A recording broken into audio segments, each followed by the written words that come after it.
Softly imagine a battlefield, not of arrows and chariots, but of deadlines, expectations, disappointments, and silent anxieties. You stand there every day, and I stand beside you, just as I once stood beside Arjuna. He was strong, disciplined, respected. Yet, when the moment of action arrived, his heart trembled. His thoughts became heavy. His emotions blurred his vision. You may think emotional strength means not feeling fear, but I tell you, emotional mastery begins when you allow yourself to see your fear clearly. When Arjuna lowered his bow, I did not command him to fight. I first helped him understand his mind, because the greatest war is never outside. It is within. You too face this war. When someone criticizes you and anger rises. When someone succeeds and comparison whispers. When you fail and self-doubt grows louder than truth. In those moments, your mind becomes your battlefield. Emotions are not your enemy.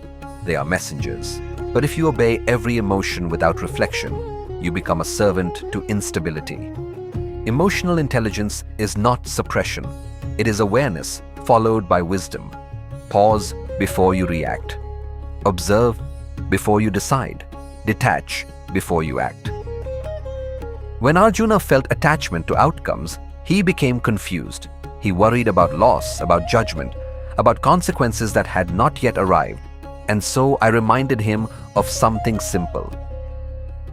You are responsible for your actions, not for the results. Consider how much of your stress comes from trying to control what is beyond your reach. Approval from others, perfect outcomes, recognition, these are shadows. They shift constantly.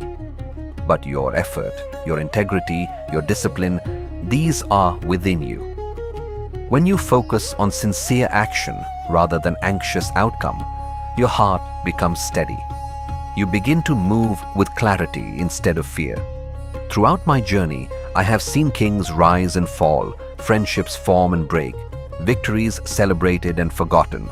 The only constant is the state of one's inner world. If your inner world is chaotic, even success feels empty. If your inner world is calm, even struggle feels purposeful.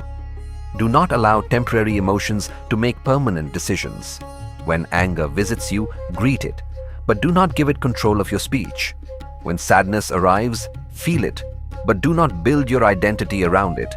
When joy comes, embrace it, but do not cling to it in fear of losing it. Balance is strength. True leadership is not loud, it is steady. True power is not aggressive, it is controlled. I did not fight the war of Kurukshetra, yet I shaped its outcome. Why?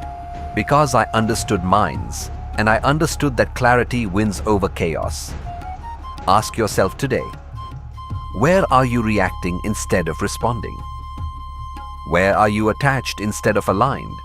Where are you letting emotion guide your destiny instead of wisdom? Time is precious. Every moment you spend in unconscious reaction is a moment taken from your growth. When you train your mind, you reclaim your time. When you reclaim your time, you reclaim your life. Sit quietly for a moment after this message. Observe your thoughts without judgment. Notice the patterns. Notice the impulses. Awareness is the first step toward mastery.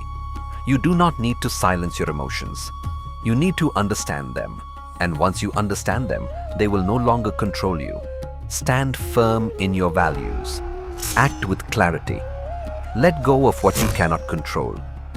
Control your mind, and the battlefield becomes peaceful. I am not only a figure of the past.